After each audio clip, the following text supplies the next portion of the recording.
പ്രകാരം ഇന്ന് IFPHന്റെ തുടർന്നു വരുന്ന വെബ് പരമ്പരയുടെ 1603 ദിവസം. ഇന്നത്തെ മലയാളം സെഷനിൽ നമ്മുടെ അതിഥിയായി എത്തുന്നത് ജെയിംസ് പോൾ സാറാണ്. ഇന്നത്തെ മലയാളം സെഷൻ ആരംഭിക്കുന്നതിന് മുമ്പായി ഒരു നിമിഷം ഈശ്വര പ്രാർത്ഥന. നന്ദി. ഇന്നത്തെ മലയാളം സെഷനിൽ നമുക്ക് ക്ലാസ് എടുക്കുവാനായി അറിവുകൾ പങ്കുവയ്ക്കുവാനായി എത്തുന്നത് നമ്മുടെ ജെയിംസ് പോൾ സാറാണ്. സാർ എല്ലാ ദിവസവും നമ്മളോടൊപ്പം എത്തുന്ന വ്യക്തിയാണ്. നമുക്ക് ധാരാളം ക്ലാസ്സുകളും ഇതിനകം എടുത്തിട്ടുണ്ട്. ഇന്നത്തെ വിഷയം ഭയവും അതിൻ്റെ പ്രത്യാഘാതങ്ങളും പരിഹാരങ്ങളും ഹോമിയോപ്പതിയിലൂടെ എന്ന വിഷയമാണ്. ഇന്നത്തെ ഈ സെഷനിൽ പങ്കുചേരുന്നതിനായി സൂം പ്ലാറ്റ്ഫോമിലെത്തിയിട്ടുള്ള എല്ലാ ബഹുമാന്യരായ ഡോക്ടേഴ്സിനെയും ഹോമിയോപ്പതി സ്നേഹികളെയും സ്റ്റുഡൻസിനെയും എല്ലാവരെയും ഞാൻ വളരെ സ്നേഹപൂർവ്വം ഇന്നത്തെ പ്രോഗ്രാമിലേക്ക് സ്വാഗതം ചെയ്യുന്നു. അതുപോലെ തന്നെ സാർ നേരത്തെ റെഡിയായി എത്തിയിരിക്കുന്നു. ഇന്നത്തെ ക്ലാസ് തുടങ്ങുന്നതിന് വേണ്ടി ജെയിംസ് പോൾ സാറിനെയും വളരെ ആദരപൂർവ്വം ഇന്നത്തെ പ്രോഗ്രാമിലേക്ക് സ്വാഗതം ചെയ്യുന്നു. സാറെ, ക്ലാസ് തുടങ്ങും. എല്ലാവർക്കും നമസ്കാരം. ഏതായാലും ഒരു 1-2 സെഷൻ ഈ ഭയത്തെ കുറിച്ച് വേണുഗോപാൽ സാർ എടുത്തിട്ടുള്ളതാണ്. എങ്കിലും അതിൻ്റെ തെറാപ്യൂട്ടിക് സൈഡ് കൂടി എടുത്തെങ്കിലേ അത് പൂർത്തിയാകൂ എന്നുള്ള വിശ്വാസത്തിലാണ് ഞാൻ ഈ സെഷൻ എടുക്കാമെന്ന് വിചാരിക്കുന്നത്. അപ്പോൾ ഭയം സാധാരണഗതിയിൽ നമ്മൾ ഒരു വലിയ പ്രശ്നമായിട്ട് പരിഗണിക്കാത്ത ഒരു സംഗതിയാണ്. പട്ടിയെ പേടി, പൂച്ചയെ പേടി, അതല്ലെങ്കിൽ പ്രേതത്തെ പേടി, ഇരുട്ടിനെ പേടി, തുറസായ സ്ഥലം പേടി, വെള്ളക്കെട്ട് പേടി, അല്ലെങ്കിൽ ഒരു ബിഗ് വാട്ടർ ബോഡി അല്ലെങ്കിൽ ഓഷ്യൻ അതിനൊക്കെ പേടി, സമുദ്രം നോക്കി നിൽക്കാൻ തന്നെ ഭയം, കാറ്റ് പേടി, ഇടിമിന്നൽ പേടി, അങ്ങനെ അതിൻ്റെ ഏതാണ്ട് 500ഓളം ഭയത്തെക്കുറിച്ച് പറയുന്നുണ്ട്. ഏതായാലും 501ാമത് ഒരു ഭയത്തിന് നമ്മൾ കണ്ടെത്തിയിട്ടുണ്ട്. ആനിമേഷനോട് ഭയം. അങ്ങനെ ഒരു പുതിയ ഇത് വന്നിട്ടുണ്ട്, ആനിമെട്രോഫോബിയ. അപ്പം അതിന് നമ്മൾ മരുന്ന് കണ്ടെത്തേണ്ടിയിരിക്കുന്നു. അതിന് കൂട്ടായ ചർച്ചയും അതൊക്കെ വേണം. അതല്ലെങ്കിൽ അങ്ങനെ ഒരു കേസ് വന്നാൽ തന്നെ മറ്റ് സിംറ്റംസും അയാളുടെ കോൺസ്റ്റിറ്റ്യൂഷനൊക്കെ കണക്കാക്കി മെഡിസിൻ കൊടുക്കാനും പറ്റും. ഏതായാലും നമുക്ക് മെഡിസിൻ കൊടുക്കാതിരിക്കാൻ പറ്റില്ല. കാരണം വളരെ ദൂരവ്യാപകമായിട്ടുള്ള ഫലങ്ങളും പ്രയാസങ്ങളും ഉണ്ടാക്കുന്ന ഒരു സംഗതിയാണ് ഭയം. അപ്പം ഭയം എങ്ങനെ ഉണ്ടാകുന്നു അതിന് ഇപ്പോഴും തർക്കം നിലനിൽക്കുകയാണ്. അത് കഞ്ചനിറ്റൽ ആയിട്ട് വരുന്നതല്ല. ഭൂമിയിൽ ജനിച്ചു വീണതിന് ശേഷമാണ് ഭയം കുട്ടി അറിയുന്നത്. അല്ലെങ്കിൽ മാതാപിതാക്കളിൽ നിന്നും, കൂട്ടുകാരിൽ നിന്ന്, സമൂഹത്തിൽ നിന്ന്, മെമ്പേഴ്സിൽ നിന്നും അവരുടെ മുഖത്തുണ്ടാകുന്ന ഭയത്തിന്റെ റിഫ്ലക്ഷൻ അത് കുട്ടിയിലേക്ക് പകരുകയും അങ്ങനെ കുട്ടിയും ഭയക്കുന്നു.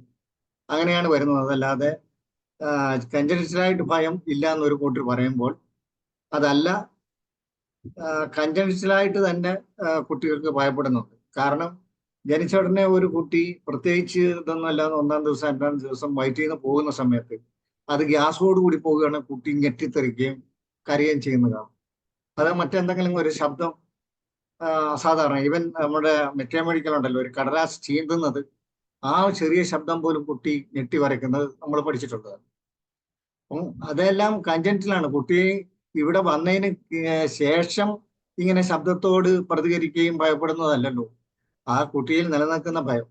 അതുപോലെ തന്നെ പുതിയ ചില പഠനങ്ങൾ ജനറ്റിക്സിന് സ്വാധീനം ഉണ്ടെന്നാണ് പറയുന്നത്. ചില ബ്രെയിനിന്റെ തന്നെ ചില ഏരിയയിൽ ഭയം ഉത്പാദിപ്പിക്കാനും ഉള്ള സംവിധാനങ്ങൾ ഉണ്ടെന്നും, അങ്ങനെ ഉണ്ടെങ്കിൽ തന്നെ അതിനെ പ്രതിരോധിക്കാനും അത് ദൂരവ്യാപകമായ ഫലം ഉളവാക്കാതെ അതിനെ അവിടെ വെച്ച് നിർത്താൻ ഉള്ള സംവിധാനങ്ങൾ ബ്രെയിനിന്റെ ചില ഏരിയയിൽ തന്നെ ഉണ്ട് എന്നാണ് പുതിയ പഠനങ്ങൾ പറയുന്നത്. അപ്പൊ ജനറ്റിക്സിനും സ്വാധീനമുണ്ട്, അതിന് യാതൊരു തർക്കമില്ല. അതുകൊണ്ട് തന്നെയാണ് ജനിക്കുന്നതിന് മുമ്പ് അല്ലെങ്കിൽ ജനിക്കുന്നതിന് മുമ്പ് തന്നെ കുട്ടികൾ സ്വപ്നം കാണുന്നുണ്ട്, പിന്നെ ആഹ്ലാദിക്കുന്നുണ്ടെന്നൊക്കെയാണ് പുതിയ പഠനം പറയുന്നത്.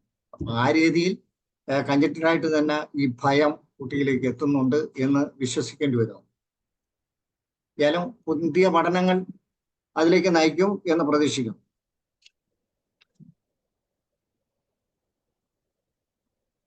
അഭിപ്രായ വ്യത്യാസം ഉണ്ടാകാം, ഇല്ലാതാകാം. കാരണം ഒരു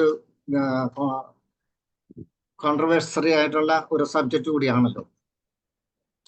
ഏതായാലും അഞ്ചിനറ്റിലായിട്ടുണ്ട്, അതല്ലെങ്കിൽ ജനിച്ചതിന് ശേഷം അക്വേർഡ് ആയിട്ടും ഭയം ഉണ്ടാകുന്നുണ്ട്. പിന്നെ എൻവയൺമെന്റ്സും ഉദ്ദേശിക്കുന്നതും പരിസ്ഥിതിയും, മെമ്പേഴ്സും, നെയ്ബേഴ്സ്, ഡിയേഴ്സ്, അവരൊക്കെ തന്നെ അവരുടെ മുഖത്തുണ്ടാകുന്ന ഭയം ഏതെങ്കിലും കാരണത്തിൽ. ഫോർ എക്സാമ്പിൾ, ഇങ്ങനെ ചുറ്റുവളഞ്ഞിരുന്നു, വർത്തമാനം പറയുന്നു, ഒരു കുട്ടി അടുത്തുണ്ട്, പെട്ടെന്നൊരു ഇടിമിന്നൽ വരുന്നു, 1-2 പേരെങ്കിലും ഞെട്ടിത്തെറിക്കുന്നു. അപ്പൊ അവരുടെ ഉണ്ടാകുന്ന ഭാവവ്യത്യാസം സ്വാഭാവികമായിട്ടും കുട്ടിയിലേക്ക് പകരുകയും പിന്നൊരു മിന്നലുണ്ടാകുന്ന വെച്ചാൽ കുട്ടിയും ഞെട്ടിത്തെറിക്കുകയും ചെയ്യുന്നു. അങ്ങനെ നമ്മൾ നിരീക്ഷിക്കുകയാണെങ്കിൽ ഇതെല്ലാം നമുക്ക് അനുഭവവേദ്യമാകുന്നതാണ്. അപ്പോൾ എൻവയൺമെന്റ്സ് നല്ലൊരു സ്വാധീനം ചെലുത്തുന്നുണ്ട് ഭയം ഉളവാക്കാൻ.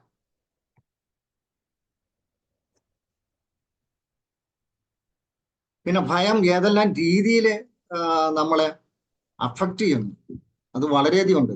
നമ്മളത് കൂടുതലായിട്ട് ഒരു കേസ് വരുമ്പോൾ അത് പഠിക്കുമ്പോൾ അല്ലെങ്കിൽ പഠിക്കാൻ ശ്രമിക്കുമ്പോഴാണ് പല ക്രോണിക് കേസിന്റെയും അടിസ്ഥാനം ഒരുപക്ഷെ ഭയമായിരിക്കാം. ഇപ്പൊ കുട്ടികൾക്ക് തന്നെ വിക്ക് വരുന്ന സ്റ്റാമർ, 4 വയസ്സ് വരെ നന്നായിട്ട് സംസാരിച്ചിരുന്ന കുട്ടി ഒരു സുപ്രഭാതത്തിൽ ചെറിയായിട്ട് ഇങ്ങനെ വിക്കൽ തുടങ്ങുന്നു. അത് ഇതിനെ കൂടുതലായിട്ട് ശരിക്കുമുള്ള സ്റ്റാമർ പ്രത്യക്ഷപ്പെടുന്നു, കുട്ടി വിക്കനായിട്ട് മാറുന്നു.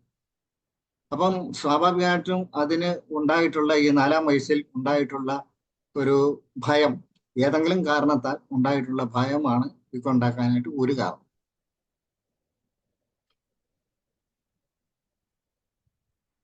അതുപോലെ അതിന്റെ ഇഫക്റ്റ് ഫിസിക്കൽ, മെന്റൽ ആയിട്ടുള്ള എല്ലാ മേഖലകളിലും ഭയത്തിന്റെ ഇമ്പാക്റ്റ് ഉണ്ടാകുകയും അതനുസരിച്ച് ഈ ഭയം ദീർഘനാൾ നിലനിൽക്കുകയാണെങ്കിൽ ക്രോണിക് ആയിട്ടുള്ള പല അസുഖങ്ങളും, അതായത് ഫിസിക്കൽ ആൻഡ് മെന്റൽ ആയിട്ടുള്ള പല ഡിസീസും ഉളവാക്കാനായിട്ട് ഭയം പ്രാപ്തമാണ്.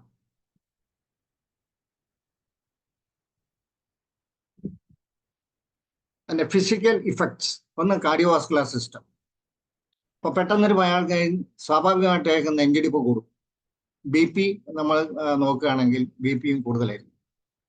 അപ്പൊ ഈ ഭയപ്പാട് ഇയാളിൽ നിലനിൽക്കുന്നു, അല്ലെങ്കിൽ ആ സാഹചര്യം അയാളുടെ മെമ്മറിയിൽ വരുമ്പോഴെല്ലാം ഇയാൾക്ക് ഹാർട്ട് റേറ്റ് കൂടുകയും BP കൂടുകയും ചെയ്യുകയാണെങ്കിൽ അത് പല ആവർത്തനം ഉണ്ടായി കഴിയുമ്പോൾ സ്വാഭാവികമായിട്ടും കൺജസ്റ്റൽ കാർഡിയാക് ഡിസീസ് ഉണ്ടാകാനുള്ള സാധ്യത, കൺജസ്റ്റീവ് കാർഡിയാക് ഡിസീസിന് സാധ്യത കൂടുതലാണ്. ഏതെങ്കിലും ഒരു ഡിസീസിന് അയാൾ വിധേയൻ ആകുന്നു.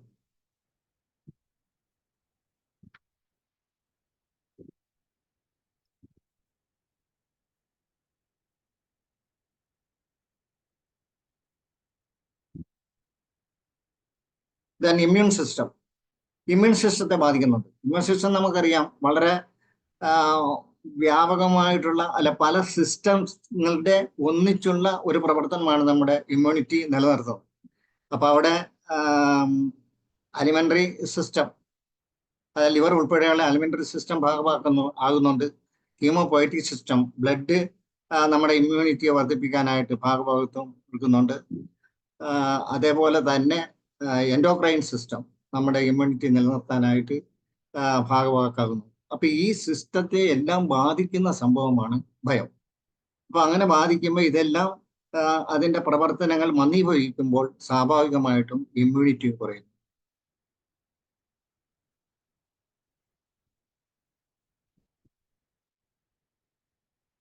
അതുപോലെ തന്നെ ഇന്ററാക്ഷൻസ്, പലപ്പോഴും നമ്മുടെ കൂട്ടുകാരല്ല അയൽവാസികള് സമൂഹത്തിനുള്ള ഇന്ററാക്ഷൻസ് പറയും. അയാള് ഈ മൂകനായിട്ട് പോകുന്ന പല സാഹചര്യങ്ങളുണ്ട്. ഭയത്തെ തുടർന്ന് ഇന്ററാക്ഷൻസ് പറയും, വെറുതെ എവിടെയെങ്കിലും കുത്തിയിരിക്കുക, അതല്ലെങ്കിൽ പ്രത്യേകിച്ച് ഒരു നിസ്സംഗതനായിട്ട് ഇരിക്കുന്ന ഒരവസ്ഥ നമുക്ക് കാണാൻ സാധിക്കും.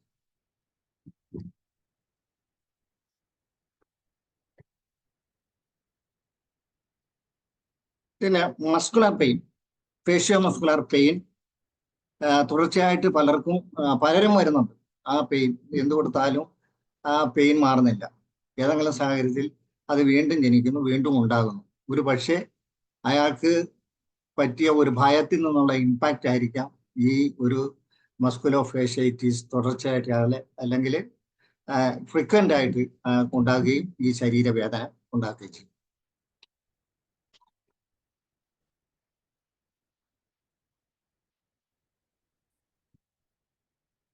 അതുപോലെ തന്നെ ബ്രീത്ത്, നേരത്തെ പറഞ്ഞു, ബ്രീത്ത് റെസ്പിറേറ്ററി റേറ്റ് വളരെ കൂടുതൽ.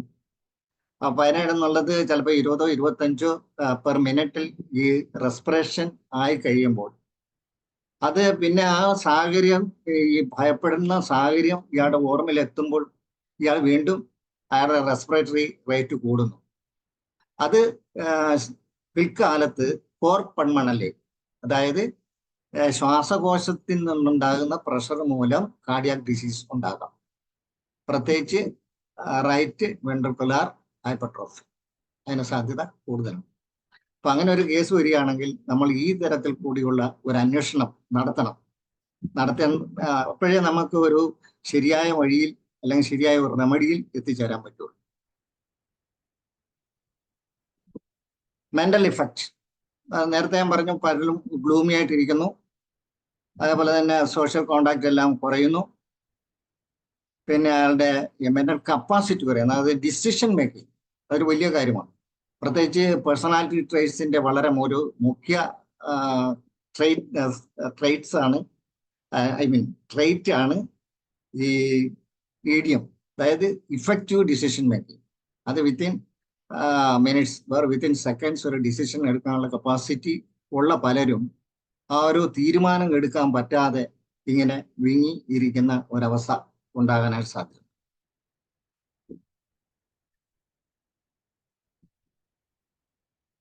ദെൻ ഏറ്റവും പ്രധാനപ്പെട്ട ഒരു സംഭവമാണ് PTSD, അതായത് പോസ്റ്റ് ട്രോമാറ്റിക് സ്ട്രെസ് ഡിസോർഡേഴ്സ്. അത് ഒത്തിരി മേഖലകളിൽ ബാധിക്കുന്ന ഒരു സംഭവമാണ്. അതുകൊണ്ട് തന്നെയാണ് ഇതിന് ഒരു വലിയ പഠനങ്ങൾ ഇതിന്റെ പിന്നിൽ നടന്നിട്ടുണ്ട്. Post traumatic stress disorder. അപ്പൊ അവിടെ നമ്മുടെ ഓർമ്മശക്തിയെ ഈ നേരത്തെ പറഞ്ഞ പോലെ ഡിസിഷൻ മേക്കിങ്ങിന് ഒക്കെ സംഭവിക്കുന്നു, മന്ദീഭാവം ഉണ്ടാകുന്നു. അതേപോലെ തന്നെ സോഷ്യൽ കോണ്ടാക്ട് കുറയുന്നു.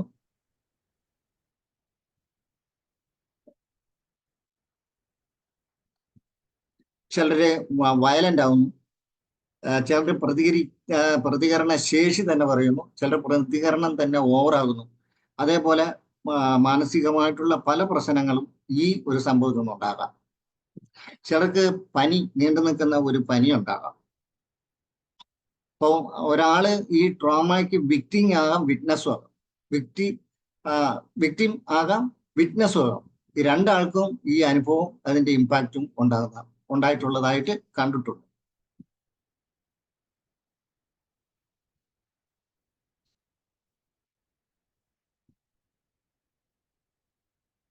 Then memory issues.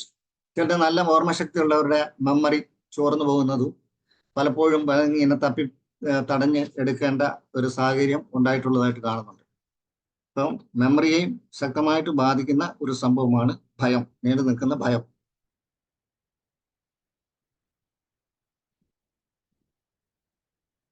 അതേപോലെ തന്നെ റിലേഷൻഷിപ്പിനെ ബാധിക്കുന്നുണ്ട്. പേഴ്സണൽ ആയിട്ടുള്ള റിലേഷൻഷിപ്പ് ഉദ്ദേശിക്കുന്നതല്ല, നേരത്തെ പറഞ്ഞ ഡിയേഴ്സ് ആൻഡ് ഇയേഴ്സ്, അവരുമായിട്ടുള്ള ആ ബന്ധം ഉലയുന്നു. ഈവൻ ഭാര്യാഭർത്തൃ ബന്ധം പോലും ഉലയുന്നു. കുടുംബാംഗങ്ങളിൽ നിന്ന് അയാൾ മാറി നിൽക്കുന്നു. ചിലര് ഇങ്ങനെ സംശയത്തോടു കൂടി നോക്കുന്നു, അല്ലെ ഭയത്തോടു കൂടി നോക്കുന്ന ആ ഒരു സാഹചര്യം ഉണ്ടാകും. അപ്പൊ അവിടെയെല്ലാം വ്യക്തിബന്ധങ്ങളും കുടുംബബന്ധമൊക്കെ ഉലയുന്ന സംഭവങ്ങളാണ് ഉണ്ടാകുന്നത്. അപ്പൊ പല കേസും ഇതേപോലെ നമ്മുടെ അടുത്ത് വരാം, അല്ലെങ്കിൽ ഒരു കൗൺസിലിങ്ങിന് വേണ്ടി വരാം, ട്രീറ്റ്മെന്റിന് വേണ്ടി വരാം. ഏത് തരത്തിലാണെങ്കിലും ഇങ്ങനെയുള്ള ഒരു സാഹചര്യം കൂടി നമ്മൾ കണക്കിലെടുക്കണം. അതാണ് ഇത്രയും ഡീറ്റെയിൽ ആയിട്ട് പറയാനായിട്ട് കാരണം.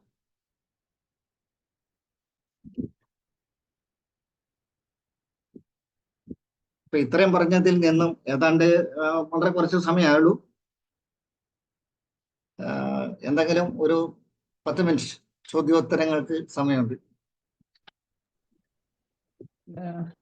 സാറേ, അതേ ഇതിന്റെ ട്രീറ്റ്മെന്റ് ആസ്പെക്റ്റിൽ ഹോമിയോപ്പതി പരിഹാരങ്ങൾ പറഞ്ഞിട്ട് പോരെ? ആയിക്കോട്ടെ ആയിക്കോട്ടെ ആയിക്കോട്ടെ.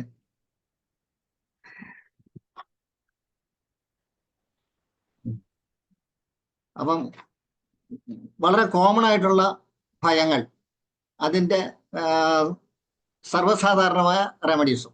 ഇപ്പം ഞാൻ ഈ പറയുന്നത് തന്നെ ആകണമെന്നില്ല. നമ്മളത് കേസ് എടുത്ത് ആ വ്യക്തിയിലേക്ക് നമ്മൾ ചൂടിനിറങ്ങുമ്പോഴായിരിക്കും ചിലപ്പോൾ ഡ്രഗ് മാറാം.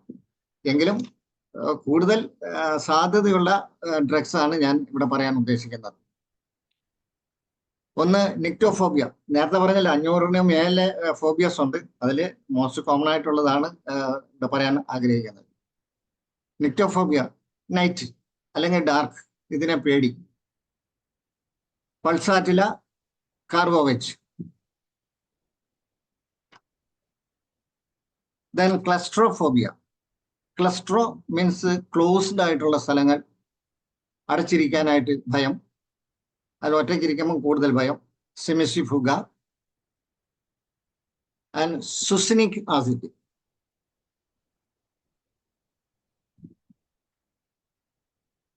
നോസോകോമോഫോബിയ. ഡിസീസ്, ഹോസ്പിറ്റൽ, ഇതിനോടുള്ള ഭയം. ഏറ്റവും ടോപ്പിൽ വരുന്നത് ആർസനിക് ആൽബമാണ്. ദെൻ ടാരന്റുല.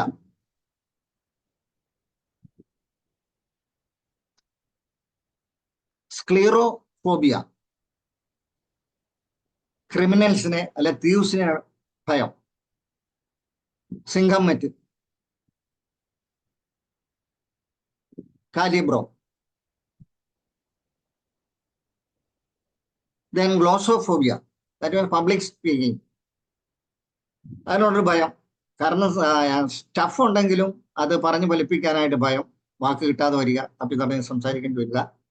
അപ്പൊ അങ്ങനെയുള്ള ചിലർക്ക് തീരെ സ്റ്റേജിലേക്ക് കയറാൻ പറ്റില്ല. അഥവാ കയറിയാൽ ഭയന്ന് വീഴുന്ന ഒക്കെ ഉണ്ടാവും.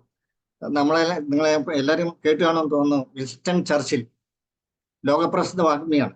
പക്ഷെ അദ്ദേഹം ആദ്യമായിട്ട് ഇംഗ്ലണ്ടിലെ പ്രഭു സഭയിൽ വന്നു കഴിഞ്ഞ് അദ്ദേഹത്തിന് അവസരം കൊടുത്ത ടോക്കൺ അദ്ദേഹം എഴുന്നേറ്റ് നിന്ന് അഡ്രസ് ചെയ്തതിന് ശേഷം ഐ കൺസീവ് 3 പ്രാവശ്യം കൺസീവ് ആണ്.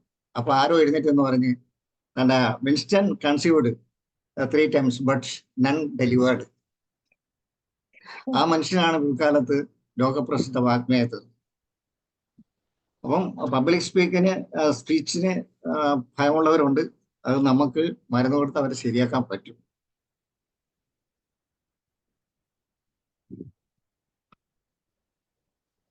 അതിന്റെ മെഡിസിൻ പറഞ്ഞു. Natrum mur, kali iod, kali brom. നാട്രമോറാണ് ഫസ്റ്റ് വൺ. എക്സാമിനേഷൻ ഫോബിയ എല്ലാവർക്കും അറിയാവുന്നതാണ്, അത് ഞാൻ പറയാൻ ഉദ്ദേശിക്കുന്നില്ല. ദെൻ എയറോഫോബിയ, ഹൈറ്റ് ഭയമുള്ളവരുണ്ട്. തൂജ ഓർമെറ്റ്. ദെൻ ലാട്രോഫോബിയ, ഡോക്ടേഴ്സിനെ ഭയം. Ars alb first remedy. Then argent and nitric. Natrum mur. Cynophobia, ഡോഗിനെ ഭയം. Tuberculinum, lyssin. അരക്നോഫോബിയ, ദെൻ സ്പൈഡറിനെ പേടി.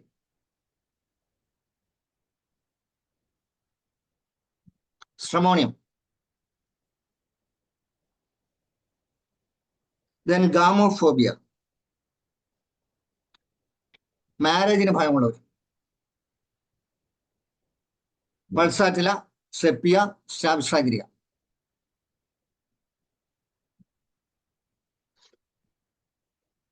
ദെൻ ലോക്കിയോഫോബിയ, ചൈൽഡ് ബർത്ത് അല്ലെങ്കിൽ ലേബറിനോട് ഭയം. അതല്ലെങ്കിൽ പെയിനോടുള്ള ഭയമാണെങ്കിൽ bryonia is the best remedy. Then മറ്റ് ഏതെങ്കിലും കാരണമാണെങ്കിൽ പ്ലാറ്റിന.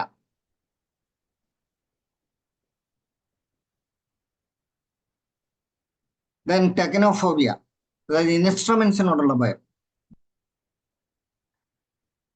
കമ്പോർട്ടിനോട് ഭയമുള്ള കുട്ടികളുണ്ട്. Valeriana is a remedy. Valeriana 30 twice daily. Then claustrophobia.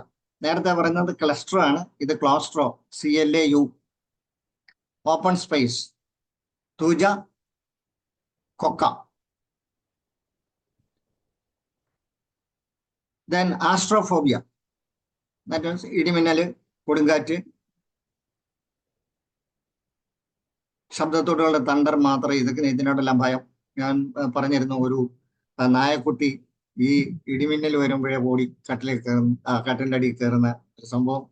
പക്ഷെ അതിനൊരു വിശദീകരണം അന്ന് അദ്ദേഹം തന്നില്ല. അദ്ദേഹം പറഞ്ഞത് കൺജനിറ്റൽ ഒന്നുമില്ല, വന്ന് അക്വയർഡ് ആണ് പോയെന്ന്, അതിൽ സ്ഥിരമായിട്ട് പിടിച്ചു നിൽക്കുകയായിരുന്നു. അപ്പോഴാണ് ഞാൻ ഈ ഒരു ഉദാഹരണം പറഞ്ഞിരുന്നു ആ ക്ലാസ്സിൽ.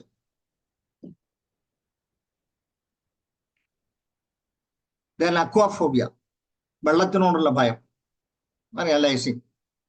Then hyoscyamus. ഡെൻഡോഫോബിയ, ഡെന്റൽ ഡോക്ടറിനോടുള്ള ഭയം. ട്യൂബർക്കുലമാണ് പറയുന്നത്. ഹീമോഫോബിയ, ബ്ലഡിനോടുള്ള ഭയം. Alumina, first remedy, second phosphorus. Trypanophobia, അത് നീഡിൽസ് അല്ലെങ്കിൽ പോയിന്റഡ് ഓബ്ജക്റ്റ്, സിലേഷ്യ, സ്പിജിലിയ.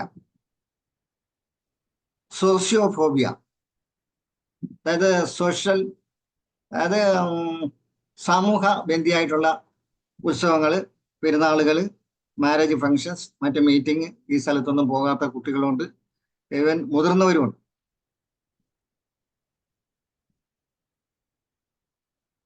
സാറേ, ഒരു സംശയം വന്നിട്ടുണ്ട്. സംശയം ചോദിച്ചിട്ടുള്ളതേ, ഇത് സാറിന്റെ ക്ലിനിക്കൽ എക്സ്പീരിയൻസിൽ നിന്ന് കിട്ടിയതാണോ അതേ ക്ലിനിക്കലി പ്രൂവ്ഡ് ആണോ? പ്രൂവ്ഡ് ആണ്. ഇത് പലതും ഞാൻ ചികിത്സിച്ച് എക്സ്പീരിയൻസ് ഉള്ളതാണ്. സാറിന്റെ എക്സ്പീരിയൻസിൽ നിന്ന് മനസ്സിലാക്കിയതാണോ മെഡിസിൻ? അതെ അതെ അതെ അതെ. ഓക്കെ.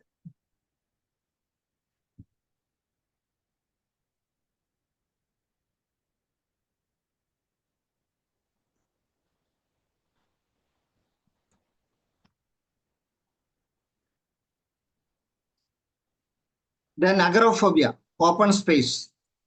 ഇത് സോഷ്യോഫോബിയയുടെ മെഡിസിൻ പറഞ്ഞില്ല സർ. സോഷ്യോഫോബിയയുടെ കോണിയമാക്കുലസ് ജൽസീമിയം.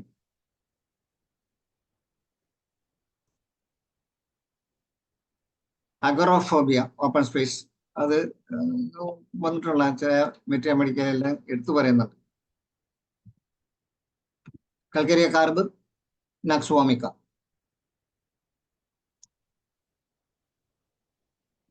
അമക്സോഫോബിയ, അതായത് ഡ്രൈവിങ്ങിനോട് ഭയം.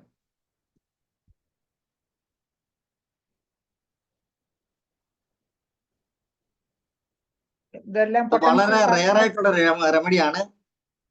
ആന്തേമി കേട്ടിട്ടുണ്ടോ? സ്പെല്ലിംഗ് എന്ന് പറയാ സർ. കിട്ടുന്നതാണ്. Spelling ANTHEMIS, anthemis. സാറേ, ഇതെല്ലാം പൊട്ടൻസി, ലോ പൊട്ടൻസി ആണോ? 30 അതെ അതെ. Okay. Then nomophobia, monophobia, single, alone, solitary ആയിട്ടിരിക്കുന്ന സന്ദർഭത്തിൽ വരുന്ന ഫോബിയസ്. Ignatia kali carb. മൈസോഫോബിയ എല്ലാവർക്കും അറിയാം. സിഫിലിനം കാസിനോസിൻ.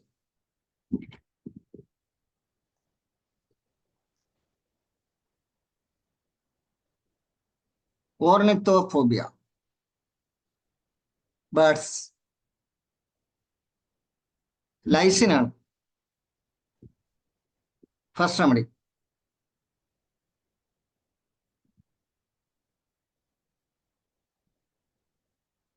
Then ഫാസ്മോഫോബിയ, ഞാൻ കുറെ ഒഴിവാക്കുകയാണ്. ഫാസ്മോഫോബിയ, ഇതൊന്നും ഞങ്ങൾക്ക് ghost, fear of ghost. Sir ഒഴിവാക്കല്ലേ, ഇതൊന്നും ഞങ്ങൾക്ക് അറിയാത്ത. ഏതാ? ഇപ്പൊ സാറ് പറഞ്ഞത് ഓർണിത്തോഫോബിയ എന്തുവാണ്? Fear of birds. ബേർഡ്സിനോട് ഫിയർ ഓഫ് ബേർഡ്സ് ലൈസ് is the remedy. Then phasmophobia, അതാണ് ഗോസ്റ്റിനോടുള്ള ഭയം. കാലിബ്രോം, കാലിക്കാർബ്.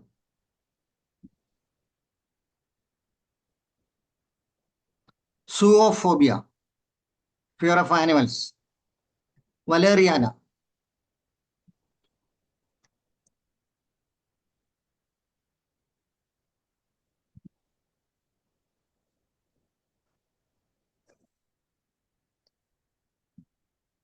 ബാത്മോഫോബിയ, സ്റ്റെയർ കേസ്, മേലോട്ട് നോക്കി നിൽക്കുകയുള്ളു, കയറുകയില്ല. പിടിച്ചു കയറ്റാനും പോവുകയില്ല, കയറാൻ തയ്യാറാകാതെ നിൽക്കും. Staphisagria is the remedy.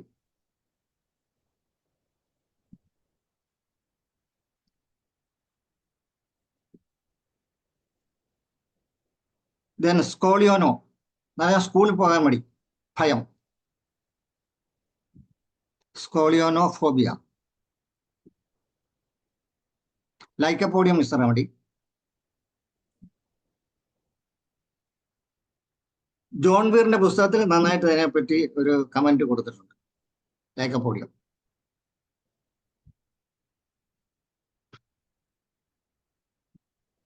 തലാസോഫോബിയ, that is fear of Ocean.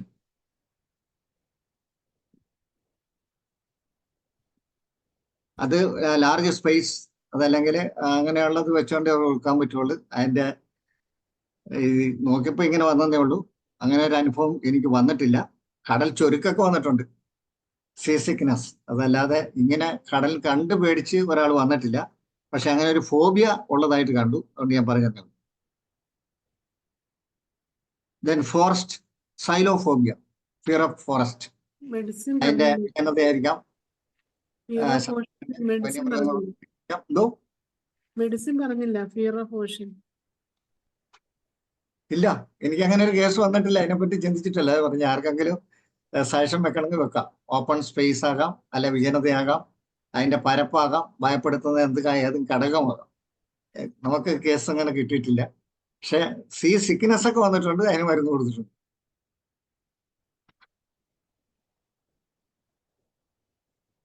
Then fear of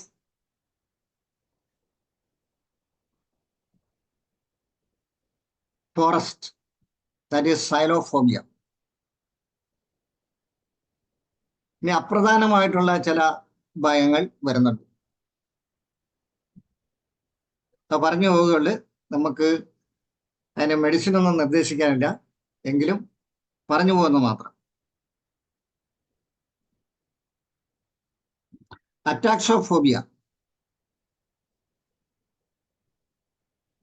അതായത് ഒരു അൺടൈഡിനെസ് അല്ലെങ്കിൽ അൺക്ലീൻനെസ്. അതായത് ഒരു ഭയത്തോടു കൂടിയാണ് കാണുന്നത്, അല്ലാതെ അറപ്പോടു കൂടിയല്ല, ഭയത്തോടു കൂടിയാണ് കാണുന്നത്. വേണമെങ്കിൽ നമുക്ക് ആഷ്സാൽബ്, നാട്രം മുറൊക്കെ കണക്കിലെടുക്കാം എന്നേ ഉള്ളൂ.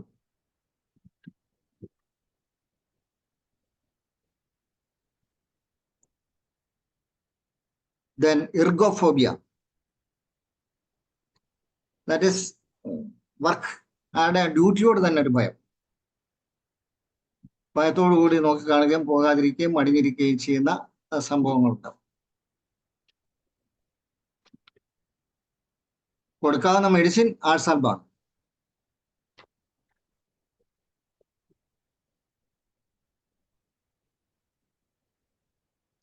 ദെൻ നോഡോഫോബിയ, യാത്ര ഭയപ്പെടുന്നവർ.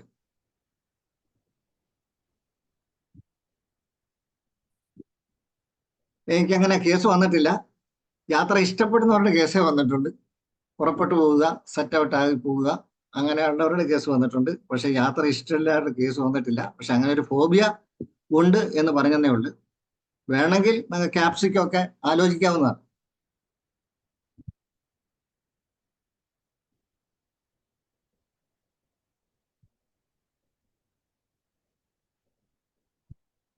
ഓട്ടോമോട്രോണോഫോബിയ, അത് ഞാൻ നേരത്തെ പറഞ്ഞ ആനിമേഷനോടുള്ള ഫോബിയ, അതെല്ലാം വന്നിട്ടില്ല. അങ്ങനെ ഒരു ഫോബിയ ഇപ്പം ആധികമായിട്ട് വന്നിട്ടുണ്ട്. അത് ഞാൻ പറയാൻ കാരണം.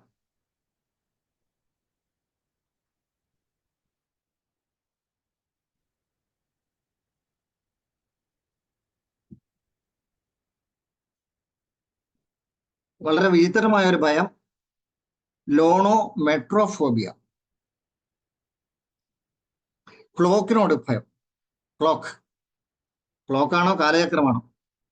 ഏതായാലും ഈ ആനന്ദഭവൻ, മോട്ടിലാൽ നെഹ്റുവിന്റെ വീട്, അതൊരു വലിയ കൊട്ടാരമാണ്. 328 മുറികളും മെയിൻ ഹാളില് ബിഗ് ബെന്നിന്റെ വലിയൊരു ഘടികാരം ഉണ്ടായിരുന്നു. അപ്പൊ ഒരു ആളെ അതിനുവേണ്ടി മാത്രം നിയമിച്ചിരിക്കുകയാണ് അവിടെ, ഒരു ജോലിക്കാരൻ. ഒരു ജോലിക്കാരൻ 2 ഷിഫ്റ്റാണ്. അപ്പൊ ഘടികാരം തൂത്തു തുടച്ച് ക്ലീനാക്കി ഒരേ സമയമായിരിക്കണം, സെക്കൻഡ് തെറ്റാതെ അതിന്റെ സമയം പാലിക്കപ്പെടണം. ആ രീതിയിൽ ആള് വെച്ചിട്ടുണ്ട്. അങ്ങനെ ആ ആള് റിട്ടയർ ചെയ്ത് പോയി. മറ്റൊരാളെ കണ്ടെത്താനായിട്ട് ഒരാളെ ഏൽപ്പിച്ചു. അങ്ങനെ അയാളെ വന്നു. അയാളെ കൂട്ടിക്കൊണ്ട് വന്നത് വേറൊരാളാണ്. അപ്പൊ ഇയാൾക്ക് ആനന്ദഭവനിൽ കയറാനുള്ള സന്ദർഭം കിട്ടി. ഇയാള് ബോധക്ഷേമായിട്ട് വീണു എന്നാണ് പറയുന്നത്. അതിന് കാരണം ഈ ക്ലോക്കാണ്. ബിഗ് ബെൻ ഹാളിൽ വെച്ചിരിക്കുന്ന വലിയൊരു ക്ലോക്ക്. അതിന്റെ വലിപ്പം കൊണ്ടാണോ ക്ലോക്കാണോ, ഏതായാലും അയാള് മോഹാത്സ്യപ്പെട്ടു വീണു എന്നുള്ള സത്യമാണ്. ക്ലോക്കിനോടും ഭയം ഉണ്ടാകാം, അതേ ഞാൻ ഉദ്ദേശിച്ചുള്ളൂ.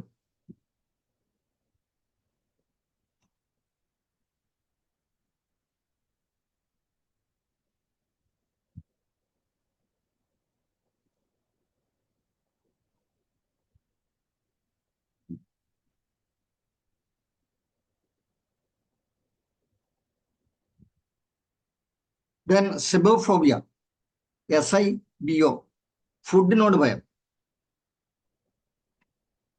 മടുപ്പ് കേട്ടിട്ടുണ്ട്, പക്ഷെ ഫുഡിനോട് ഭയം ആദ്യമായിട്ട് കേൾക്കുകയാണ്.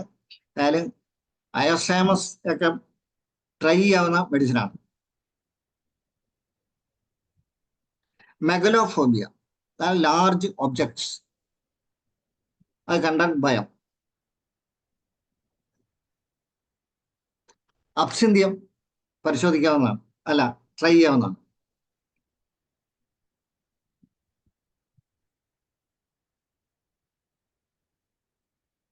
ദെൻ ഫാബ്രോഫോബിയ, പേപ്പർ. പക്ഷെ അത് ഇന്നത്തെ രീതിയിലുള്ള പഴയ വേർഡാണ്, ഗ്രീക്ക് വേർഡാണ് ഫാബ്രോഫോബിയ. അത് പണ്ടൊക്കെ പൈപ്രസ്, അതിൽ നിന്നാണ് പേപ്പർ ഉണ്ടായത്. അപ്പോൾ പൈപ്രസ് ചെടിയുടെ അതിന്റെ തോലെടുത്ത് അതിൽ എഴുതി ചുരുട്ടി വെക്കാനും ചുരുളുകളായിട്ടായിരുന്നു സൂക്ഷിച്ചത്. ചിലപ്പോൾ ആ ഷേപ്പിനോടോ അതിനോടുള്ള ഭയമാകാം, അല്ലെങ്കിൽ അതിൻ്റെ ഉള്ളടക്കത്തോടുള്ള ഭയമാകാം. ഏതായാലും അതിൽ നിന്നാണ് ഈ ഭയം, ഇങ്ങനൊരു വേർഡ് ഉദ്ഭവിക്കുന്നത്, പാപ്പിറോഫോബിയ.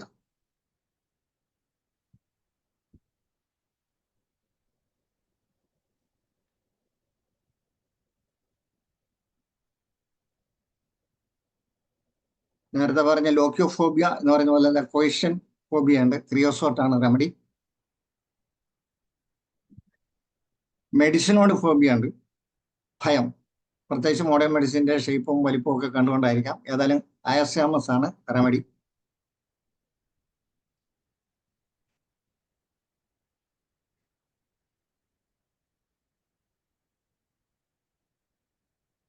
യെസ്, ഏതായാലും ഫോബിയ ഒക്കെ അത്രേ ഉള്ളൂ, കോമണും അൺകോമണും ആയിട്ടുള്ള phobias.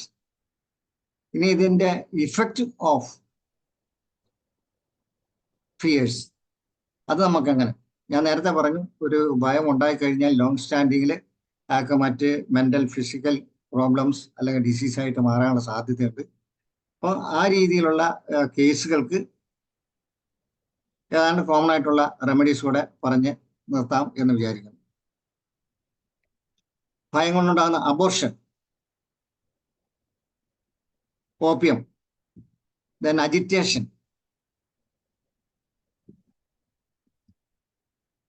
സൈക്ലാമൻ, amenorrhoea, opium,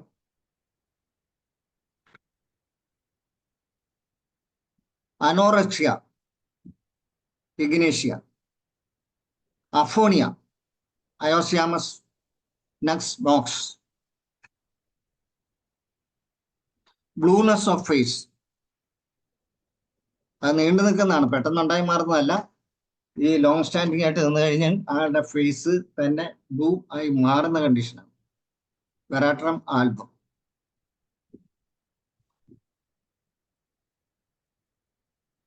breathing difficulty, നേരത്തെ പറഞ്ഞ അത് സ്പീഡിലായിട്ടുള്ള ഇങ്ങനെ ബ്രീത്ത് എടുത്തെടുത്ത് അത് പെർമനന്റ് ആയിട്ട് മാറുന്ന condition. Opium. Catalepsy, gelsemium, chorea, belladonna, hypertension not below than 1. Coldness, veratrum album. Convulsion, agaricus, artemisia vulgaris. Cramps, cactus.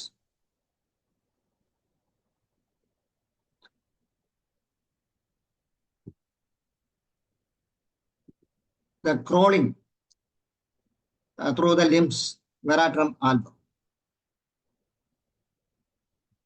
Dizziness, argent and nitricum. Diarrhea, opium. Dyspnea, cupramet. അത് ശ്വാസം മുട്ടൽ ഞാൻ ഈ ടെമ്പറേച്ചർ ഇല്ലെങ്കിൽ കൊടുത്തുകൊണ്ടിരുന്നത് കുപ്രമെറ്റാണ്. അത് എത്ര ശക്തമായ വലിവോടുകൂടി വന്നാലും കുപ്രമെറ്റ് ഫ്രീക്വന്റ് ആയിട്ട് കൊടുക്കുമ്പോൾ സ്പാസം. അതേസമയം പനിയോടുകൂടിയാണ് ഈ ഭയങ്കര വലിവ് വരുന്നെങ്കിൽ ബെൽഡോണയാണ് കൊടുക്കുന്നത്. ബെൽഡോണ 2. ആ വലിവ് നിൽക്കും, സ്പാസം നിൽക്കും. അതേസമയം സ്പാസം അങ്ങോട്ട് എസ്റ്റാബ്ലിഷ് ചെയ്ത് കഴിഞ്ഞാൽ ഈവൻ മോഡേൺ മെഡിസിനോ പണ്ടൊക്കെ കൊടുക്കുന്നത് IV ഇടുകയാണ്. അത് അമിനോഫിലിൻ അങ്ങനെയുള്ള സാധനം IV ഇട്ടുകയാണ് കൊടുക്കുന്നത്. പക്ഷേ IV ഇട്ടാലും ഈ ബെറ്റ്നിസോൾ അങ്ങനെയുള്ള കൂടിയ മരുന്നുകൾ കൊടുത്തു കഴിഞ്ഞാൽ സ്പാസം നിൽക്കുന്നില്ല. മണിക്കൂറുകൾ കഴിഞ്ഞിട്ടാണ് അയാൾക്ക് റിലീഫ് കിട്ടുന്നത്. അതേ സമയത്ത് ഈ സ്പാസം എസ്റ്റാബ്ലിഷ് ചെയ്യുന്ന മുമ്പ് നമ്മുടെ കിട്ടുകയാണെങ്കിൽ ഈ കുപ്രമെറ്റോ ബെല്ലോ കൊണ്ട് ഭയങ്കരമായിട്ടുള്ള വലിവ് കൺട്രോൾ ചെയ്യുന്നത്. അത് കഴിഞ്ഞിട്ടാണ് പിന്നീട് കേസെടുത്ത് അയാളുടെ യഥാർത്ഥ റെമഡിയിൽ നല്ല റിസൾട്ട് കിട്ടിയിട്ടുള്ള സംഭവമാണ്.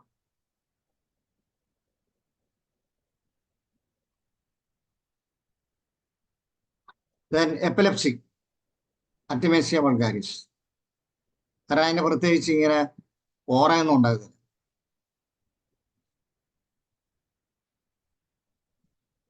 Then fainting, coffea cruda.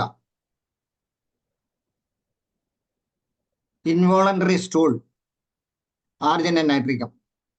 Involuntary urine, Iosciamus. Insomnia, കാലികാർബ്. ലിവർ കിഡ്നി അപ്സെറ്റ്, അത് നേരത്തെ പറഞ്ഞ പോലെ തന്നെ ഒരു വലിയ പ്രോബ്ലംസ് ഉണ്ടാക്കുന്നതാണ്. ലിവറും കിഡ്നിയും പണിമുടക്കി കഴിഞ്ഞാൽ അറിയാം.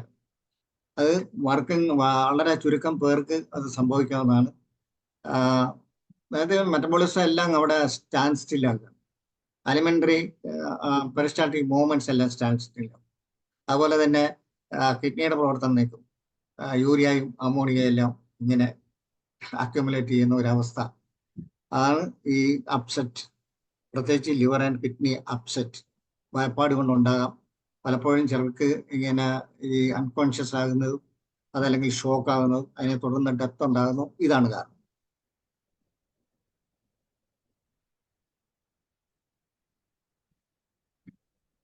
അതിന് റെമഡി പറയുന്നത് കാഹിൻ ഖാ കേട്ടോ. നമ്മുടെ മെറ്റോ മെഡിക്കലുടെ മെഡിസിൻ തന്നെയാണ്. 3X ആണ്. Lower potency. ടിങ്കർ കൊടുക്കാൻ പറയുന്നില്ല. ലോവർ 3X 6X കൊടുക്കാനാണ് പറയുന്നത്. സ്പെല്ലിംഗ് എന്ന് പറയാം സാറേ. CAHINCA.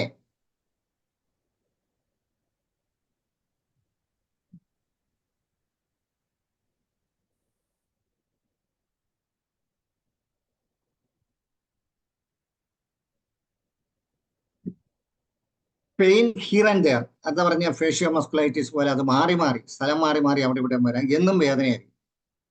പേഷ്യന്റ് വന്ന് പറയും എന്നും വേദന. അല്ലെങ്കിൽ ഒരാഴ്ച കഴിഞ്ഞാൽ അടുത്ത ആഴ്ച വേദനയായിട്ടായിരിക്കും വരുന്നത്. അതിനെന്തെങ്കിലും റെമഡി കൊടുക്കും, വീണ്ടും അതിങ്ങനെ റിപ്പീറ്റ് ചെയ്തുകൊണ്ടിരിക്കും. അത് ഈ ഭയത്തിൽ നിന്നും ഉണ്ടാകുന്ന ഒരു സംഭവമാണ് പ്രസിദ്ധി വിശേഷം.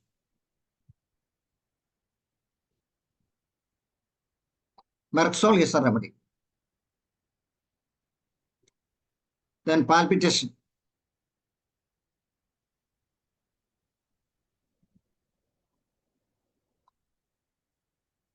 Meniscus. Pain in heart. Tarantula.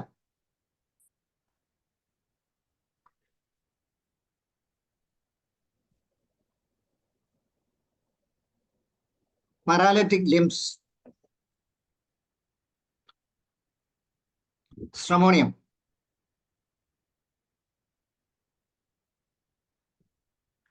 Puberty convulsion. Agaricus. Sight loss. Opium.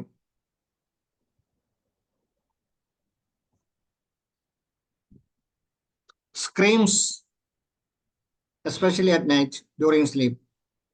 Calibro.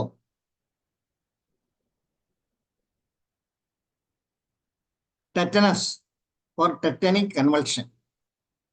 Hypericum. Then extreme weakness. Carcaria force. Hypertension. That's all.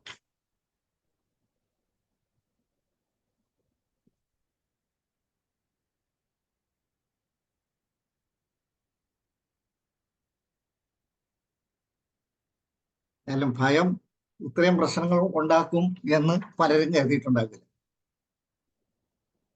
അപ്പം നമ്മുടെ വരുന്ന പല കേസുകളിലും നല്ലൊരു ഭാഗം ഭയമാകാം. നമ്മൾ കൂടുതൽ ഇൻട്രോഗേറ്റ് ചെയ്ത് അത് വേർതിരിച്ചെടുത്ത്, ചിലരത് പറയില്ല, മടിച്ചിട്ടും ഒരു ഷൈനസ് കൊണ്ട് ഇങ്ങനെ പേടിച്ചിരുന്നു അല്ലെങ്കിൽ ഭയപ്പെട്ടിരുന്നു എന്ന് പറയാനായിട്ട് തയ്യാറാകാത്തവരുണ്ട്. അതൊക്കെ ചൂർന്നെടുക്കേണ്ടി വരും. കാരണം ഒരു ക്യാമ്പിന് പങ്കെടുത്ത ഒരു കാര്യം പറയാം. വർഷങ്ങൾക്ക് മുമ്പ് 84 കണ്ണൂർ വെച്ചൊരു ക്യാമ്പ്, റോട്ടറി ക്ലബിന്റെ ക്യാമ്പ് ഉണ്ടായിരുന്നു. അന്ന് കോഴിക്കോട് മെഡിക്കൽ കോളേജിൽ നിന്ന് ടീച്ചേഴ്സ് ഉണ്ടായിരുന്നു, മെഡിക്കൽ ഓഫീസർ എന്നുള്ള രീതിയിൽ ഞാനും ക്യാമ്പിൽ പങ്കെടുത്തു. അപ്പോൾ ക്യാമ്പെല്ലാം തീർന്ന് 2 മണിക്ക് തീർന്നു. അത് കഴിഞ്ഞ് ഭക്ഷണം എല്ലാം കഴിഞ്ഞ് ഒരു അവലോകനം നടത്തി. അപ്പോൾ ഒരു അധ്യാപകൻ, കോളേജ് അധ്യാപകൻ, ഞാൻ പേര് നമുക്ക്, അദ്ദേഹം പറയുന്നത്, എൻ്റെ അടുത്തൊരു കേസ് വന്നു, ഞാനത് എത്ര ചോദിച്ചിട്ട് അവൻ ഒന്നും വേണ്ടുന്നു വിട്ടുതരുന്നില്ല, അവൻ പിടിച്ചു വെച്ചോണ്ടിരിക്കുക. പക്ഷെ അവന്റെ ഒന്ന് തുറന്നു കിട്ടിയെങ്കിലല്ലേ നമുക്കൊരു മെഡിസിനിലേക്ക് എത്താൻ പറ്റും. അപ്പൊ താങ്കൾ എന്ത് ചെയ്തു? ഞാൻ വെറുതെ ക്ലാസ് കൊടുത്തു. അപ്പൊ അത് കേട്ടിരുന്ന മാസ്റ്റർ പറഞ്ഞു, ഞാനാണെങ്കിൽ തൂജ ഒരു ഡോസ് കൊടുത്തു. കാരണം മറച്ചു വെക്കുന്ന അടുത്ത വിസിറ്റിന് അയാള് ഹൃദയം തുറക്കും. തൂജ ഒരായി പൊട്ടൻഷ്യൽ കൊടുത്തു വിട്ടാൽ.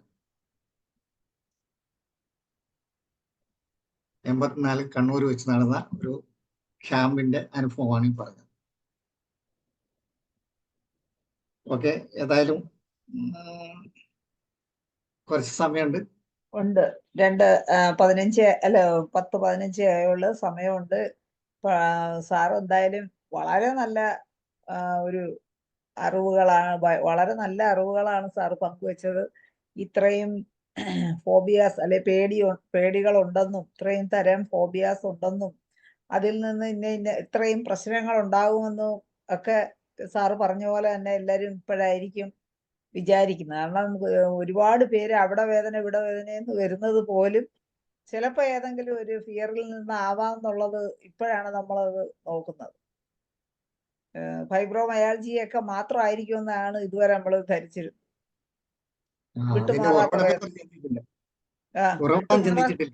ചിന്തിച്ചിട്ടില്ല. അത് ഫിയറിൽ നിന്നാവാം. നേരത്തെ ചിലപ്പോൾ അവർക്ക് എന്തെങ്കിലും ഫിയർ ഉണ്ടായിരുന്നോ ഇപ്പോഴും ഉണ്ടോന്നൊന്നും കണക്ട് ചെയ്ത് ചോദിക്കുന്നില്ലല്ലോ. അങ്ങനെ വളരെ നമ്മള് റെയർ അറിവുകളാണ് സാറ് പങ്കുവച്ചിരിക്കുന്നത്.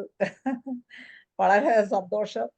അപ്പൊ ഇനി ഡോക്ടേഴ്സിന് എന്തെങ്കിലും അവരവരുടെ ഏതെങ്കിലും കേസുകളോ അത് മാത്രമല്ല, ഇത് നമ്മളിങ്ങനെ ഇത് ഒരു വലിയ പ്ലാറ്റ്ഫോം കിട്ടുമ്പോൾ ഒരു റെസിപ്രോക്കൽ ആയിരിക്കണം. അപ്പൊ ആർക്കെങ്കിലും ഈ അനുഭവം ഉണ്ടെങ്കിൽ അവരും പങ്കുവെക്കണം. തീർച്ചയായിട്ടും. ആ അപ്പൊ അങ്ങനെ അനുഭവങ്ങൾ അവരവർക്ക് വന്നിട്ടുള്ള ഏതെങ്കിലും ഫിയർ കേസുകൾ ഉണ്ടെങ്കിൽ അതിന് എന്ത് മെഡിസിൻ കൊടുത്തെന്നും അപ്പൊ അതെ. അതെങ്ങനെ ആയിരുന്നു ഒക്കെ ഉള്ള കാര്യങ്ങളെല്ലാം ഒരു ഓപ്പൺ ആയിട്ട് അങ്ങോട്ടും ഇങ്ങോട്ടും സംവദിക്കാനുള്ള ഒരു അവസരമാണിത്. അപ്പൊ തീർച്ചയായിട്ടും എല്ലാവരും ഇതിൽ പങ്കുകൊള്ളുക. സൂര്യ ഡോക്ടർ ഹാൻഡ് റൈസ് ചെയ്തിട്ടുണ്ട്. നമുക്ക് സൂര്യ ഡോക്ടർക്ക് എന്താണ് പറയാനുള്ളതെന്ന് ചോദിക്കും. ഡോക്ടർ അൺമ്യൂട്ട് ചെയ്ത് സംസാരിച്ചോളൂ. Good evening doctor. ഡോക്ടർ, എനിക്കുള്ളൊരു ഡൗട്ട്, പിന്നെ വീണ് പോകുമോ എന്നുള്ള ഭയം കാരണം നടക്കാൻ മടിക്കുന്ന ഏജ്ഡ് ആയിട്ടുള്ള ഒരാള്, 72 വയസ്സുള്ള ഒരാൾ. ഉം. ഒരു പ്രാവശ്യം സ്ട്രോക്ക് വന്നാണ്, വീണ് പോകുമോ എന്ന് വിചാരിച്ച് നടക്കാൻ മടിക്കുന്നു. പേടിയാണ്, വീണ് പോവും. അത് നമ്മള് നേരത്തെ പറഞ്ഞിട്ടുള്ള സാധനം, നമ്മുടെ ബാലൻസ് കീപ്പ് ചെയ്യുന്നത് ആ സൊമാറ്റോ സെൻസറി നെർവ് സിസ്റ്റം. ആ അതാണ് നമ്മുടെ ബാലൻസ് കീപ്പ് ചെയ്യുന്നത്. അപ്പൊ അവിടെ ഈ സ്ട്രോക്ക് വന്നപ്പോൾ ഈ ബണ്ടിലിനെ ബാധിച്ചിട്ടുണ്ട്. ആ അപ്പൊ അവിടെ ബാലൻസ് നിലനിർത്തുന്ന ഒന്ന് കോണിയം മാക്കുലേറ്റം, ആർജന്റൻ നൈട്രിക്കം, ജൽസീമിയം. ആ. ഇത് മൂന്നില് ഏതെങ്കിലും ഒന്ന് ആലോചിക്കാവുന്നതാണ്. ജൽസീമിയവും കൊടുത്തിട്ടുണ്ട്, കൊണിയവും കൊടുത്തിട്ടുണ്ട്. ഇനി വരുന്നത് ആർജന്റൻ നൈട്രിക്കം നോക്കാം. ഇനി ഒന്ന് ഡോക്ടർ, ഫിയർ ഓഫ് തണ്ടർ പറഞ്ഞല്ലോ ഡോക്ടർ, അത് ഏത് മെഡിസിനോ? അത് first remedy phosphorus, second natrium carbonate. എനിക്കൊരു പേഷ്യന്റ്, ഒരു കുട്ടി അമ്പലത്തിന്റെ മുമ്പ് കൂടെ നടന്നു പോകത്തില്ല. അവിടെ എത്തുമ്പോ ആ കൊച്ചു ഭയങ്കര കരച്ചില്ല. അത് അവിടെ വെടിവെട്ടി. അവിടെ ഞാൻ ഫോസ്ഫറസ് കൊടുത്താണ് ക്ലിയർ ചെയ്തത്. അതൊരു അനുഭവമാണ്. ഡോക്ടർ പറഞ്ഞപ്പോ ഞാനത് ഓർത്ത് പറഞ്ഞതേ ഉള്ളൂ. Thank you doctor. ഞാൻ പറഞ്ഞത് ശരിയാവുമോ ഡോക്ടർ? അത് ആ ഫിയർ ആർജന്റൻ നൈട്രിക്കം ഇത് ബാധിച്ചിട്ടുണ്ടല്ലോ, സൊമാറ്റോ സെൻസറി സിസ്റ്റത്തെ ബാധിച്ചിട്ടുണ്ട്. കാരണം അതൊരു ഫിയർ അല്ല, അയാളെ കൊണ്ട് പറ്റാത്തതാണ്. Loss of balance still dire. അതാണ് കാരണം. പറഞ്ഞാലും അപ്പൊ പറയും, അയ്യോ തലയ്ക്ക് ഹെവിനെസ് വരുന്നു, വീഴും. തലയുടെ ഭാരം കാരണം അങ്ങനെ പറയുന്നത്. അങ്ങനെ അതുകൊണ്ട് കണ്ണടച്ചിരിക്കും. അതാണ് കണ്ണ് തുറക്കാൻ വയ്യ. ഞാനിത് ഒരുപാട് ക്ലാസ്സുകളിൽ ചോദിച്ചിട്ടുള്ളതാണ്. പലരും ഹസ്ബൻഡ് കാര്യമാണെന്ന് തോന്നുന്നല്ലേ? അതെ. കണ്ണടച്ച് ഇങ്ങനെ ഇരുന്നാൽ സുഖം, കണ്ണു തുറക്കാൻ പറ്റുന്നില്ല. കണ്ണടച്ചിരുന്നാൽ സുഖം. അങ്ങനെ ഒരു സിംറ്റം ഉണ്ടോ ഡോക്ടറെ? തീർച്ചയായിട്ടും എവിടെ വായിച്ചിട്ടുണ്ട്? സൈലീഷ്യാണോ? അല്ല, ഞാനിപ്പോ ലേറ്റസ്റ്റ് ആയിട്ട് ടബാക്കം എന്നൊരു ഡോക്ടർ പറഞ്ഞ കാരണം 2 ദിവസം ടബാക്കം കൊടുത്തു. ക്ലോസ് ചെയ്യുമ്പോഴാണ് സുഖം. ഏതാ അല്ല, ഏതാ ഡോക്ടറെ? അതായത് ടബാക്കം നോക്കുകയാണ് ഓപ്പണിംഗ് ഐസ്, മറ്റത് ക്ലോസിംഗ് ഐസ് അഗ്രവേഷനാണ്. ഇത് ക്ലോസിംഗ് ഐസിലാണ് സുഖം. ക്ലോസിംഗ് ഐസിലാണ് സുഖം. കണ്ണടച്ചിരുന്ന കുഴപ്പമില്ല, എത്ര നേരം വേണമെങ്കിലും കണ്ണടച്ചിരുന്നു. സൊമാറ്റോ സെൻസറി ബണ്ടിലിന്റെ ഒരു നെർവ് ഫിലമെന്റ് പോകുന്നത് ഒപ്റ്റിക് നെർവിൽ നിന്നാണ്. ഒന്ന് ഓഡിറ്ററി നെർവ് നിന്നാണ്, ഒന്ന് ഫേഷ്യൽ നെർവ് ആണ് ഒരു ബണ്ടിലായി പോകുന്നത്. നമുക്കത് ഒന്നും കൂടെ അത് ഇനി വേറെ ഏതെങ്കിലും വരുന്നെങ്കിൽ നമുക്ക് നോക്കാം. ഇപ്പൊ തൽക്കാലം ഡോക്ടറെ ആർജന്റൻ നൈട്രിക് കൂടെ ഒന്ന് കൊടുത്തു നോക്ക്. 30 ആണോ ഡോക്ടറെ? അതോ ഹൈപ്പോടെൻഷൻ ആണോ? അടുത്ത ക്ലാസ്സിൽ നമുക്ക് പറഞ്ഞു. ഓക്കെ സൂര്യ ഡോക്ടറെ. അടുത്ത മറിയാമ്മ ഡോക്ടർ ഹാൻഡ് റൈസ് ചെയ്തിട്ടുണ്ട്. മറിയാമ്മ ഡോക്ടറെ ഇത് ഞാൻ പറഞ്ഞത് മനസ്സിലായില്ലേ? ഇത് ഭയമല്ല യഥാർത്ഥത്തിൽ, ലോസ് ഓഫ് ബാലൻസ് ആണ്. Paralytic affection. ഈ സൊമാറ്റോ സെൻസറി നെർവ് ആണ് നമ്മുടെ ഇറക്റ്റ് പൊസിഷൻ നമ്മൾ നിർത്തുന്നത്. അതായത് ജോയിന്റ്സിനും മസിൽസിനും ബലം കൊടുക്കുന്നത് ആ നെർവാണ്, ആ നെർവ് സിസ്റ്റമാണ്. ഓക്കെ ഡോക്ടർ, ഞാൻ അതിലൊരു പഠനം നടത്താം. Okay, thank U. അടുത്ത അവസരം മറിയാമ്മ ഡോക്ടർക്ക് ചോദിച്ചോളൂ. ഡോക്ടറെ കേസ് ചോദിക്കാനുണ്ട് സാറേ. എൻ്റെ അടുത്തൊരു നഴ്സിംഗ് കോളേജിലെ പ്രിൻസിപ്പളാണ്. 18 വയസ്സേ ഉള്ളൂ. പുള്ളിക്കാരിക്ക് ഡെലിവറി കഴിഞ്ഞതിന് ശേഷം ക്ലസ്ട്രോഫോബിയാണ്. എങ്ങും അടച്ചിരിക്കാനും പറ്റത്തില്ല, ലിഫ്റ്റിൽ ഒട്ടും കയറാൻ പറ്റുകയില്ല. ലിഫ്റ്റിൽ കയറി കഴിഞ്ഞാൽ ഭയങ്കരമായ നെഞ്ചടിപ്പും പ്രശ്നമാണ്. ഞാൻ മരുന്ന് കൊടുത്തിട്ടില്ല. അവൻ ഡോക്ടർ എന്ത് കൊടുത്തു? ഞാൻ കൊടുത്തില്ല.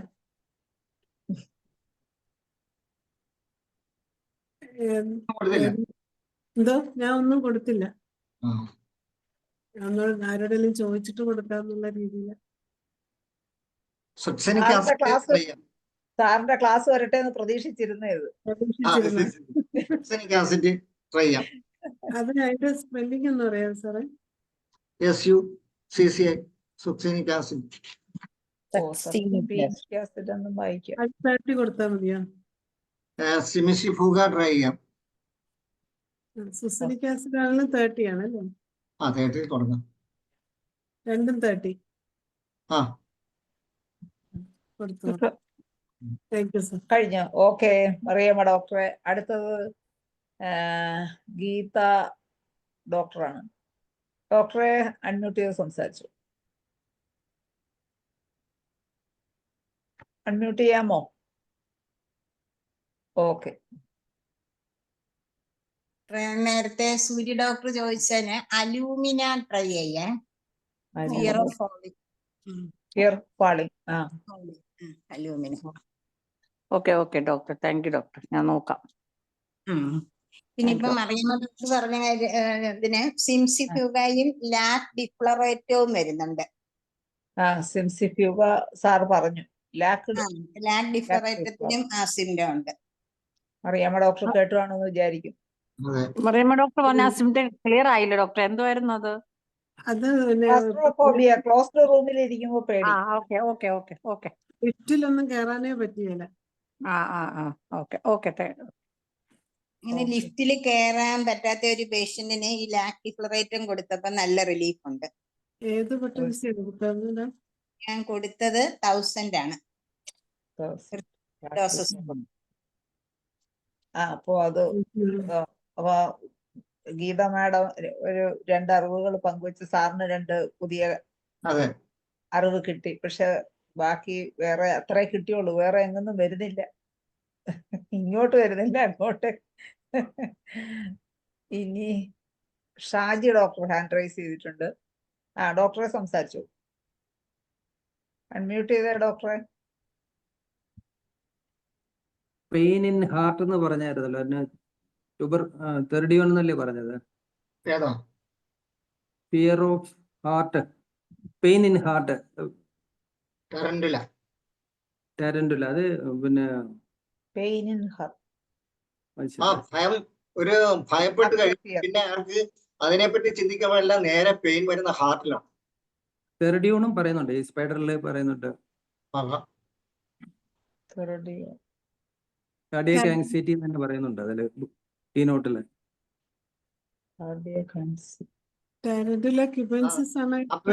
ഫിയർ, അതാണ് നമ്മൾ ഉദ്ദേശിക്കുന്നത്. അതെ. കരണ്ടിലയുടെ ക്യൂബൻസിസ് ആണോ ഹിസ്പാനിയാണോ? ഇതോ കരണ്ടിലെ ഏതാണ്? എച്ച്.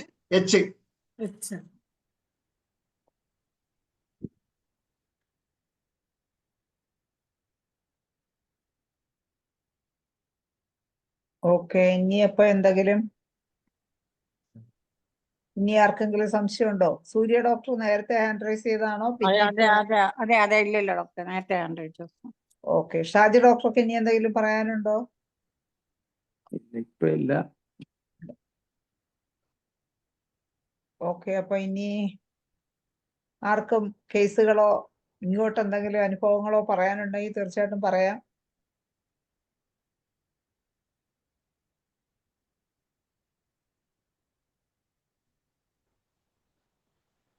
ആർക്കും ഒന്നും പറയാൻ ഒരുവിധമുള്ള ഫോബിയാസ് എല്ലാം ഡോക്ടർ പറഞ്ഞു പോയി. അതാണ് ഒരു അവസരം.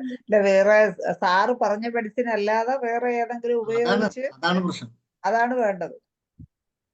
എന്തെങ്കിലും പേടി മാറിയ അനുഭവങ്ങളുണ്ടോ?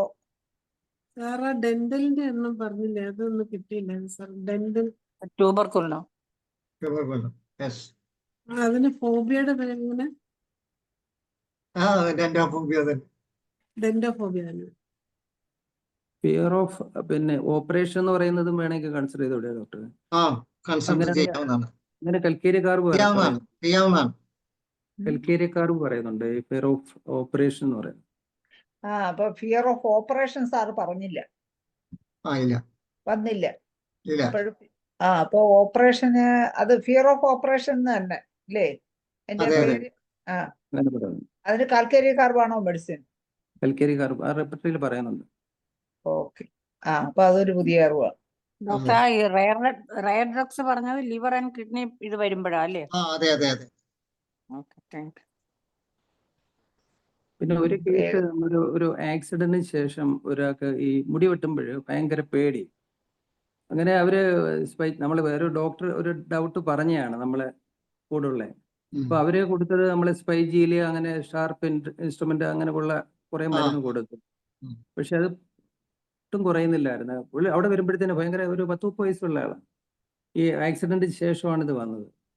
അങ്ങനെ ഞാൻ പറഞ്ഞ് ഈ സൈക്കോളജിക്കലായിട്ടുള്ള കേസിൽ സൈക്കോളജിക്കലായിട്ടുള്ള രീതിയിൽ അപ്രോച്ച് ചെയ്യണമെന്നുള്ളൊരു കൺസെപ്റ്റ് എനിക്കുണ്ട്. അപ്പൊ ഞാൻ പറഞ്ഞ അവർക്ക് ഒരു പേപ്പർ ഗൈഡ് അപ്പോഴത്തേന് ഇത് ഒരു നമ്മളെ ഒരു ഇലക്ട്രിക് ചാർജ് താഴോട്ട് വരുന്നുണ്ട്, അത് ബ്ലോക്ക് ആകുമ്പോൾ മാറും എന്നൊക്കെ അവരെ കൺവിൻസ് ചെയ്യണമെന്ന് പറഞ്ഞു. എന്നിട്ട് പേപ്പറൊക്കെ ഇട്ടു. പിന്നെ അക്വണൈറ്റ് കൊടുത്തതിന് ശേഷം പിന്നെ ആ ഒരു പ്രശ്നമേ മാറിയായിരുന്നു. നമ്മളൊരു ഡോക്ടറാണ് ഡൗട്ട് ചോദിച്ചപ്പോൾ നമ്മളിങ്ങനെ പറഞ്ഞാണ് പെട്ടെന്ന് അക്യൂട്ട്നെസ് പോലെ പെട്ടെന്ന് വരുന്നതിന് അക്വണൈറ്റ് കൊടുത്ത് മാറിയായിരുന്നു ആ കേസ്. അല്ല, അക്വണേറ്റ് പിന്നെ ക്വിക്ക് റെമഡിയാണ്, അക്യൂട്ട് റെമഡിയാണ്. 5 മിനിറ്റ് 10 മിനിറ്റ് അതിന് ആക്ഷൻ ഉണ്ട്, സംഭവം ശരി. പക്ഷേ ഒരു ട്രോമാറ്റിക് ഇഫക്റ്റ്, അതായത് chronic trauma, especially mental trauma, years back ആണെങ്കിലും അക്വണേറ്റ് അവിടെ ഫലിക്കുന്നുണ്ട്. അത് മാറി ആ കേസ് ക്യൂർ ആയതാണ്. അതിനുശേഷം ഒരു കുഴപ്പമില്ല. അതെങ്ങനെ അക്യൂട്ട് എന്നും പറഞ്ഞ് അക്വണേറ്റ് എഴുതി തള്ളണ്ട. സാറേ അത് PTSD വരുന്നതാണെന്ന് തോന്നുന്നു അല്ലേ? PTSD.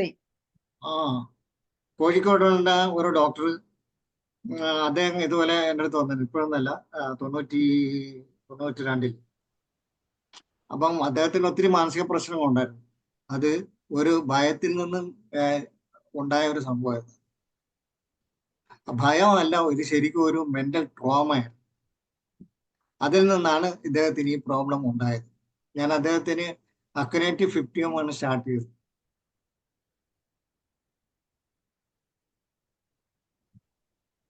ഓക്കെ. അപ്പൊ ഏകദേശം നമ്മളെ സമയം കഴിയാറായി.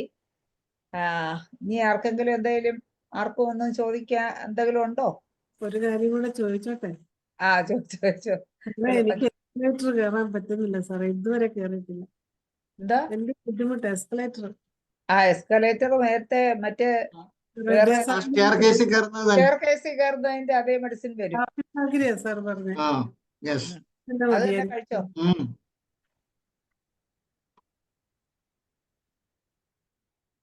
വീഴുമെന്നുള്ള പേടിയാണോ അവർക്ക് വീണ് പോകുമെന്നുള്ള ഒരു ചമ്മൽ കൊണ്ടോ ഇൻഡിഗ്നേഷൻ കൊണ്ടോ? കേറാനുള്ള പേടി. വീണ് കഴിഞ്ഞാലുള്ള ഒരു ഡോക്ടർ ഡ്രൈവിങ്ങിന് ഒരു റയർ ഡ്രഗ് പറഞ്ഞത് AMTHEMIS അല്ലേ? ആൻഡമിസ് അല്ലേ? അതെ അതെ. ഓക്കെ. അപ്പൊ നമ്മുടെ ക്ലാസ് വളരെ എല്ലാവർക്കും വളരെയധികം പ്രയോജനം ചെയ്തു കാണുമെന്ന് വിചാരിക്കുന്നു. വളരെ നല്ല ക്ലാസ് ആയിരുന്നു. നമ്മുടെ ഇന്നത്തെ മലയാളം സെഷൻ വൈൻഡപ്പ് ചെയ്യാനുള്ള സമയമായി. ജെയിംസ് പോൾ സാറിന് നന്ദി പറയുന്നതിന് വേണ്ടി സൂര്യ ഡോക്ടറെ ഞാൻ ക്ഷണിക്കും. ഡോക്ടറുടെ ക്ലാസ് വളരെ നല്ലതാണ്. എപ്പോഴും ഡോക്ടറുടെ ക്ലാസ്സുകൾ കേൾക്കാൻ ആളുകളും കൂടുന്നുണ്ട് മറ്റുള്ള ക്ലാസ്സിനേക്കാള്. എന്തെങ്കിലും ഒരു പ്രയോജനം ക്ലിനിക്കൽ ബേസിൽ തീർച്ചയായിട്ടും കിട്ടുന്നുള്ള ഉദ്ദേശത്തോടു കൂടി തന്നെയാണ് ശ്രദ്ധിച്ചിരിക്കുന്നത്. ഡോക്ടർക്ക് എൻ്റെ സ്വന്തം പേരിലും IFPHന്റെ പേരിലും നന്ദി അറിയിച്ചുള്ളൂ. Thank you doctor. ഓക്കെ, നന്ദി. ഹസ്ബൻഡിന് അർജന്റീനയും കൊടുത്തിട്ട് ഞാൻ ഡോക്ടറോട് വിവരം പറയാം. Okay, thank you doctor. നന്ദി സൂര്യ ഡോക്ടറെ. നമ്മുടെ മലയാളം സെഷൻ വൈൻഡപ്പ് ചെയ്യാനുള്ള സമയമായി. ഇന്ന് ക്ലാസ് എടുത്ത ജെയിംസ് പോൾ സാറിന് ഒരിക്കൽ കൂടി നന്ദി പറഞ്ഞുകൊണ്ട് അതുപോലെ തന്നെ സൂം പ്ലാറ്റ്ഫോമിൽ ഉണ്ടായിരുന്ന എല്ലാ ഡോക്ടേഴ്സിനും ഹോമിയോപ്പതി സ്നേഹികൾക്കും ഒരിക്കൽ കൂടി നന്ദി പറഞ്ഞുകൊണ്ടും ശുഭരാത്രി നേർന്നുകൊണ്ടും ഇന്നത്തെ മലയാളം സെഷൻ വൈൻഡപ്പ് ചെയ്യുന്നു. നന്ദി, നമസ്കാരം.